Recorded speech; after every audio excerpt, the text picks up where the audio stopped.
अस्सलाम वालेकुम। मेरा नाम है डॉक्टर निम्रा और आज हम बात करेंगे जिस स्किन केयर प्रोडक्ट के बारे में और इसका नाम है lactic acid serum and it is a disclaimer that this is a medical grade product. You cannot just prescribe it or self prescribe it. You cannot use it on your own without a prescription. आप इसको ऐसे ही इसके benefits उनके इस्तेमाल ना करें, doctor आपको advice करे तो फिर this is just an awareness video, right? It doesn't give you the rights to use the product. तो ये हमारा सीरम है, थोड़ा सा इसको देख भी लेते हैं। तो बहुत क्लियर सीरम है, ये देखिए इसकी कंसिस्टेंसी देखें, it's very flowy, it's just like water and it's transparent and we need to use like just 1 to 2 drops a day. So this 30 ml packaging, it lasts for almost 3 to 6 months.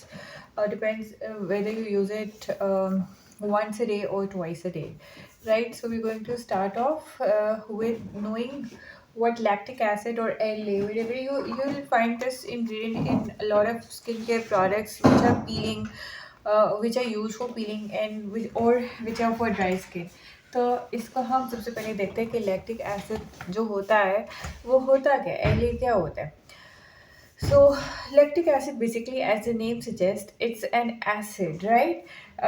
तो जो भी चीज़ acidic की nature होगी उसका excessive use जो है या उसका जो टू मच यूज़ है वो आपकी स्किन को इरिटेट करेगा, पीलिंग करेगा, ड्राइनेस करेगा, इचिंग करेगा, इरिटेशन करेगा। तो आपने इसको इतना यूज़ करना है जितना आपका डॉक्टर आपको प्रिस्क्राइब करता है, ठीक है? सो lactic acid basically is an acid which is used basically for peeling, but it has other benefits as well. And all the acids, whether they are alpha hydroxy acids or beta hydroxy acids, the primary purpose is peeling. Okay, so lactic acid basically is an alpha hydroxy acid which is derived from milk or plant sources. अगर आप सोचते हो कि पुराने ज़माने में ख़वातीन चेहरे पर दही लगाती थी, तो जो दही होता था उससे के बाद उनका चेहरा बड़ा डेड स्किन उतरती थी, चेहरा बड़ा क्लियर हो जाता था और इस तरह से। तो वो जो होता था वो होता था उसमें लैक्टिक एसिड होता था। तो ये मिल्क सोर्सेज और प्लांट सोर्सेज से डिराइव्ड प्रोडक्ट है, which is it's a gentle chemical exfoliant that helps remove dead skin cells and reveal brighter, smoother skin. इसने आपकी स्किन पे अल्सरेशन कॉज नहीं करनी है when use in therapeutic dose. इसने सिर्फ डेड स्किन सेल्स जो थे उनको उतारना है, जो कि डार्कर होते हैं और जो कि डार्क टिंज भी आपकी स्किन को जो है इम्पार्ट कर रहे होते हैं, राइट? और फिर जो नीचे से स्किन आती है वो फ्रेश ब्राइटर स्किन होती है जिसमें आपके स्किन सेल्स जो होते हैं वो एक्टिव होते हैं, जिनका डेड नहीं होते, जिनका भी लाइफ साइकिल चल रहा होता है। तो जिन लोगों का सेलुलर टर्नओवर स्लो हुआ होता है, जैसे कि हाइपोथायरॉयडिज्म में, ओबेसिटी में, या मेटाबॉलिज्म ही स्लो है, या एक्सफोलिएशन की आदत नहीं है, ठंडे मुल्कों में रह रहे हैं, तो एजिंग में भी। और इसमें क्या होता है कि डेड स्किन सेल स्किन से पर एक्यूमुलेट कर जाते हैं, उससे हमें कोई फ़ायदा नहीं हो रहा, वो हमें कोई फ़ायदा बेनिफिट नहीं दे रहे हैं। आप ये ना समझो कि हमारा कोई लॉस होने लगा है, वो हमें उल्टा नुकसान दे रहे हो, हमारा इन्फ्लेमेटरी लोड स्किन के ऊपर बढ़ा रहे हैं, ठीक है? तो लैक्टिक एसिड एक जेंटल एक्सफोलिएंट है। ऐसे लोग जिसकी स्किन सेंसिटिव है, जिसकी स्किन ड्राई है, उसके लिए जेंटल एक्सफोलिएंट बेहतर रह जाता है, या जिसने डेली यूज़ करना है उसके लिए भी जेंटल एक्सफोलिएंट जो है is a better option as compare to ऐसे एक्सफोलिएंट्स जो बहुत अग्रेसिव ट्रीटमेंट करें। अच्छा जी, तो की बेनिफिट्स हैं लैक्टिक एसिड सीरम के, वो एक एक करके थोड़ी से थ्रेटिकली भी देख लेते हैं। जब हमारे इसके बुक के इस बॉक्स के ऊपर जो मेंशन है इसको भी हम थोड़े सारी डिटेलिंग कर लेते हैं। एक तो हमने अभी समझ लिया, ठीक है? तो जेंटल एक्सफोलिएशन को ज़रा ब्लैक एंड वाइट में भी देखते हैं। जेंटल एक्सफोलिएंट प्रॉपर्टी इसकी कैसे है कि lactic acid it loosens the glue holding the dead skin cells on to the surface, leading to smoother, softer skin, faster cellular turnover, and brighter complexion. It's gentler than glycolic acid, making it ideal for sensitive or dry skin. As I told you earlier, sensitive और dry skin के लिए तो ये है ही ideal, क्योंकि glycolic acid serums बहुत ज़्यादा popular हैं और हर कोई उठा के without knowing their skin types जो है वो ग्लाइकोलिक एसिड सीरम को डेली यूज़ करना शुरू करता है कि मेरे ऊपर से रेड स्किन सेल उतरेगी तो मैं नीचे से फेयर दिखूंगा। They end up with post inflammatory hyper pigmentation और पोस्ट इन्फ्लेमेटरी एरिथीमा, बोथ। और दे कम टू क्लिनिक्स के हम जब से इसको यूज़ करना शुरू किया, ये तो स्किन ब्राइटनिंग के लिए था, तो ये उल्टा मेरी स्किन तो डार्क होना शुरू हो गई है। तो ओवर एक्सफोलिएशन जो है इट लीड्स टू ड्राइनेस, और उसके सेकेंडरी जो होती है फिर पिगमेंटेशन, हाइपर पिगमेंटेशन भी है, वो भी साथ ही आना शुरू हो जाती है। ठीक है, तो इसमें यह है कि लैक्टिक एसिड ऐसे लोगों के लिए एक अच्छा ऑल्टरनेटिव है। इसका ये मतलब नहीं है कि जो एक पेशेंट ओवर एक्सफोलिएशन करके आपके क्लिनिक पे वॉक इन किया, आप उसको कहोगे अब तुम इस ग्लाइकोलिक जो तुम रोज टोनर लगा रहे थे उसकी जगह तुम ये लैक्टिक एसिड नहीं। Whence the barrier is intact, first repair the barrier and then advise this lactic acid serum for daily use. Okay, second, it improves the skin texture. Skin का जो टेक्सचर है, ये जो हमें करीब में दिखता है, जब हम जूम इन करते हैं तो हमें दिखता है स्किन का टेक्सचर, ये उसको इम्प्रूव कर देता है। ठीक है, it improves the skin texture. It regular use can help smooth rough patches. Reduces the look of bumps and makes skin feel velvety and even very even. अच्छा जी, अब इसने बम्स के अपेरेंस को कम कर दिया। टेक्सचर जब स्मूथ होता है तो खड्डों की डेप्थ कम होगी, क्योंकि ये हाइड्रेटिंग एजेंट भी है। और जो बम्प्स की अपीयरेंस है वो जब थोड़ी फ्लैटन आउट होगी, तो बम्प्स कैसे फ्लैटन आउट होते हैं, जब डेड स्किन से उतरेंगे। तो दोनों चीज़ें मिला के स्किन स्मूथ, जब जो चीज़ जितनी स्मूथ होती है वो उतनी ज़्यादा इवन दिखती है, और वो टेक्सचर प्रॉब्लम जो है वो सॉल्व हो जाते हैं। हाइड्रेशन बूस्ट जो मैंने पहले बताया था, और जो हमने पहले पॉइंट में पढ़ा भी है कि ये ड्राई स्किन के लिए एक आइडियल जो है एक्सफोलिएटिंग जेंटल एक्सफोलिएशन है। ठीक है जी, कोई कुछ पेशेंट होते हैं they require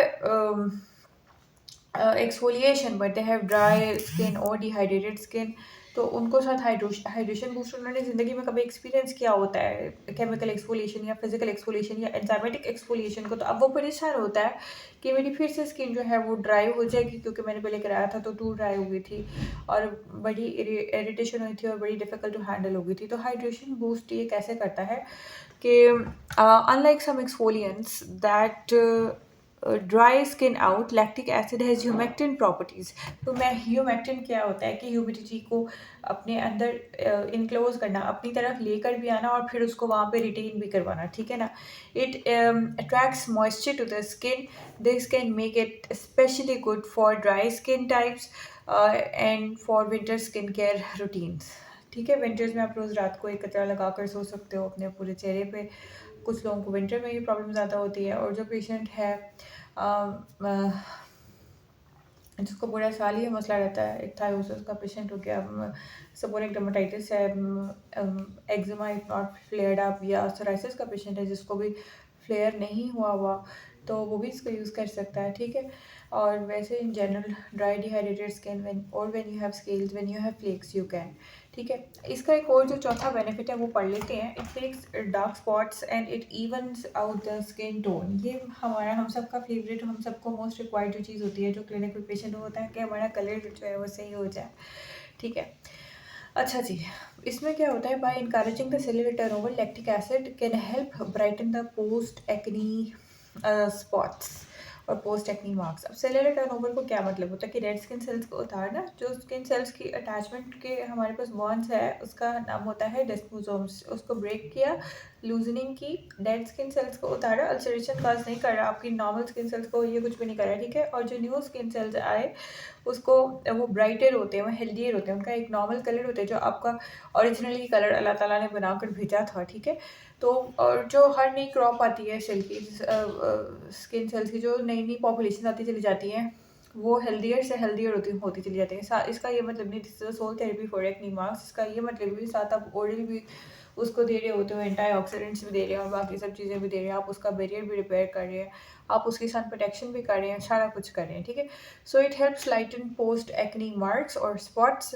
it improves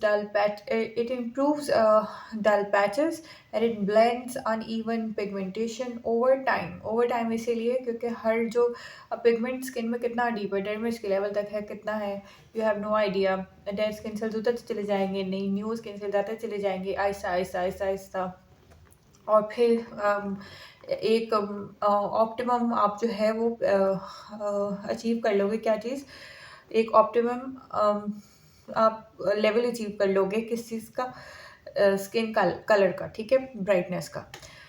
so it will take time, patient को पहले ही बता दें, ठीक है ना। This effect is often more gradual and subtle as compare to stronger acids. Stronger acids में एक दफ़ा तो उसको लगा के एकदम से डेड स्किन उतरी पड़ा एकदम से, उसके बाद वो PIH के साथ, या अगर फेयर कॉम्प्लेक्शन में था, टाइप स्किन टाइप 3 थी, 2 थी, वो PIE के साथ ही पूरा दिन पूरी ज़िंदगी प्रॉब्लम में ही रहता रहा। PIH अगर हम क्लिनिक पर भी ट्रीट करें, कोई डॉक्टर भी ट्रीट करे, तो कम अज़ कम उसको 6 मंथ्स में वो 100% सेटल होती है। It takes a lot of times, right. अच्छा जी, it minimizes the fine lines and wrinkles over time, increased cellular turnover and improved texture. It can all make fine lines look softer and skin appearance more youthful. अच्छा, अब हमने इसमें एक अगला जो point हमने देखा वो ये देखा कि रिंकल्स और फाइन लाइंस, इसका एंटायर एजिंग इफेक्ट भी आ गया।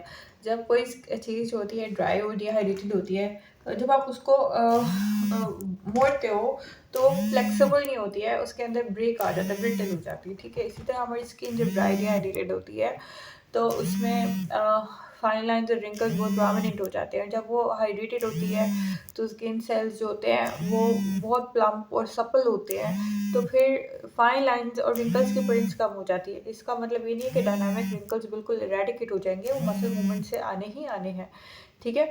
इसका ये मतलब है कि प्री मेच्योर एजिंग करेक्ट हो जाएगी, और अगर आपकी नॉर्मल टाइमली एजिंग जो है वो तो है, लेकिन उसमें है कि हाइड्रेशन से और फाइन लाइंस की डेप्थ के कम होने से स्मूथ लुक आएगी, ठीक है। अच्छा जी, सिक्स्थ में हम देखते हैं कि इसका सिक्स्थ बेनिफिट क्या था। It helps with acne congestion both by clearing dead skin cells and preventing clogged pores. जब एक्सफोलिएशन होगी, चाहे वो केमिकल हो, चाहे वो फिजिकल हो, चाहे वो एंजाइमेटिक हो, तो पोर्स तो साफ होते हैं ना, लेकिन बहुत कुछ एसिड स्पेसिफिक होते हैं, जैसे सैलिसाइलिक एसिड जो पोर्स के अंदर से क्लीनिंग करता है, और लैक्टिक एसिड भी उनमें से एक है, ठीक है। तो इसने by clearing the dead skin cells and preventing clogged pores, blackheads or whitehead formation is also stopped, and it can be reduced as well. So breakouts may be less frequent. It is often well tolerated than stronger acids or in acne products और इन acne treatment. जो stronger acids हैं, ठीक है, वो use होते हैं, बड़ा अच्छा रिजल्ट देते हैं, मगर उसके बाद पेशेंट PIH के साथ बड़ा और कहता है मैंने एक्ने का ट्रीटमेंट किया था, मेरी स्किन खराब हो गई थी। अगर आप चाहते हो कि पेशेंट की स्किन जो है वो हाइड्रेटेड भी रहे, और साथ में उसकी ये है कि ये प्रॉब्लम उसका साथ साथ सॉल्व होता रहे, कि एक्सफोलिएशन भी होती रहे, और एक्ने भी बाकी प्रोडक्ट्स जो आप यूज़ करवा रहे हो वो भी साथ साथ चलती रहे, तो फिर आप उसके लिए लैक्टिक एसिड सीरम हमारे लिए एक अच्छा है कंजेशन को, एक्ने को। जैसे जो लोग मेकअप बहुत ज़्यादा इस्तेमाल करते हैं और रात को अब उनको सुबह उठते हैं तो पिंपल आया होता है, तो they can use lactic acid serum in their routine as well. और अगर स्किन खास तौर से ड्राई है या ऐसा इशू है कि पोर्स क्लॉग होते हैं, अब हमने इसको यूज़ कैसे करना है, इसको हम स्टेप बाय स्टेप देखते हैं, ठीक है। एक सेकेंड में कॉल ले लूँ, एक चले वो उसको बाद में देखते हैं। अच्छा जी, how to use lactic acid serum, इसकी हमने ये पूरा तरीका देखा था। Start slow, use 2 to 3 times a week at first and then increase if as tolerated. यानी कि एक तो रूल जो रेटिनॉल रूल है वो तो हमें पता है कि वीक के हिसाब से उसका नंबर होता है। इसमें हमने पहले ऑल्टरनेट डे पे किया, जैसे अगर मैंने मंडे नाइट को यूज़ किया तो मैंने ट्यूसडे को स्किप कर दिया, वेडनेसडे को यूज़ किया तो थर्सडे को छोड़ दिया, फ्राइडे को यूज़ किया तो सैटरडे को छोड़ दिया, फिर संडे नाइट को यूज़ किया तो मंडे को, एक दिन छोड़ के एक दिन, एक दिन छोड़ के एक दिन, हफ्ते में 2 से 3 दफ़ा से बल्कि स्टार्ट कर लें, 2 दिन छोड़ के एक दिन कर लें, ठीक है। अगर आप अच्छा टॉलरेट कर रहे हैं, आपको इचिंग नहीं हो रही है, अब यानी कि हमने पहले बैरियर रिपेयर किया था, कोई ओपन वुंड्स नहीं है कोई, तो फिर तो आपको आप इसको टॉलरेट कर लोगे, आपको एलर्जीज नहीं है, आपको हाइपर सेंसिटिविटी नहीं है लैक्टिक एसिड से, तो फिर आप इसको अच्छा टॉलरेट कर लेते हो, ठीक है। लेकिन अगर आप नहीं टॉलरेट कर पा रहे तो ये पैच टेस्ट आपकी हाइपर सेंसिटिविटी का टेस्ट भी होगा, तो फिर जो है यहाँ पे आप इसको डिसकंटिन्यू कर दोगे। अच्छा जी, आपने इसको रात को लगाया, apply at night. Because applying at night helps avoid sun sensitivity. जो एसिड्स हैं नॉर्मली ये CD भी कॉज करते हैं, कॉन्टेक्ट डर्मेटाइटिस, और सन सेंसिटिविटी इंक्रीज करते हैं। अगर सन ब्लॉक के बगैर यूज़ किया जाए तो आप इसको रात को यूज़ करें तो आप इन दोनों मसलों को अवॉइड कर सकते हैं। Always use sunscreen. अच्छा, रात को ना स्किन रिपेयर मोड में भी होती है और आपकी जो मूवमेंट और जो स्वेटिंग है वो भी कम होती है, तो अच्छा उसमें रिजल्ट्स आते हैं स्किन केयर को रात को यूज़ करने से। मतलब बेहतर रहते हैं as compare to day time. जो प्रोडक्ट रात को ऑप्टिमम रिजल्ट देती है वो हम साथ ही बता देते हैं, ठीक है। Always use sunscreen because alpha hydroxy acids make skin more sensitive to UV damage. आपको पता है कि जो अब सनस्क्रीन है वो तो मैंडेटरी है ना, तो वो तो आपकी ज़िंदगी का हिस्सा है। चाहे आपकी कोरियन ग्लास स्किन है, चाहे आप बिल्कुल दूध मलाई वाली पीछे दीवार की तरह के सफ़ेद हो, चाहे कुछ। अब ये देखो, अब मैं क्लिनिक पे आई, मैं सन ब्लॉक लगा के लाई, ठीक है। और AHAs तो स्पेशली जो है वो स्किन को और ज़्यादा सेंसिटिव कर देते हैं। फिर बाद में कहते हैं उस वक्त हम गोरे हैं, बाद में हम काले हो गए, ठीक है। तो सन ब्लॉक या हम धूप में जाते हैं तो हमारे मुँह की जलन होती है। अच्छा जी, इसके अलावा इसका एक और बेनिफिट है कि इसको हम पेयरिंग किस चीज़ से करें और किस चीज़ से ना करें। अवॉइड यूजिंग विद रेटिनॉल और vitamin C on the same night initially as it can be sensitising. दो एसिड्स मिल जाएंगे तो स्ट्रेंथ ज़्यादा हो जाएगी, पीएच जो है वो ज़्यादा एसिडिक हो जाएगी, यानी पीएच लेस हो जाएगी, जिसकी वजह से ओवर एक्सफोलिएशन और इरिटेशन पोटेंशियल बढ़ जाएगा।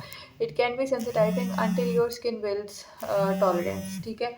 और स्किन सेंसिटिव हो जाती है फिर। तो आपने इसको, अगर आप लेयरिंग करना भी चाहते हो तो जब तक आपकी स्किन की टॉलरेंस ना हो जाए, आप लेयरिंग ना ही करो तो बेटर है। It is ideal for dry and sensitive skin. So in the nutshell, ये जो हमारा लैक्टिक एसिड सीरम था, this is basically a peeling solution for people with dry और sensitive skin who are worried about getting rid of flakes or dead skin cells, especially at the end of winters in these days। और वो चाहते हैं कि उनकी skin sensitive भी ना हो और रेडनेस कुछ भी ना हो। अनइवन टेक्सचर डल कॉम्प्लेक्शन के लिए अच्छा है, और माइल्ड पिगमेंटेशन प्रॉब्लम सॉल्व कर देता है, और first time chemical exfoliant users के लिए अच्छा है, unless and until you don't have hyper sensitivity to any of the products. आपने पैच टेस्ट किया हुआ है सारा कुछ, ठीक है।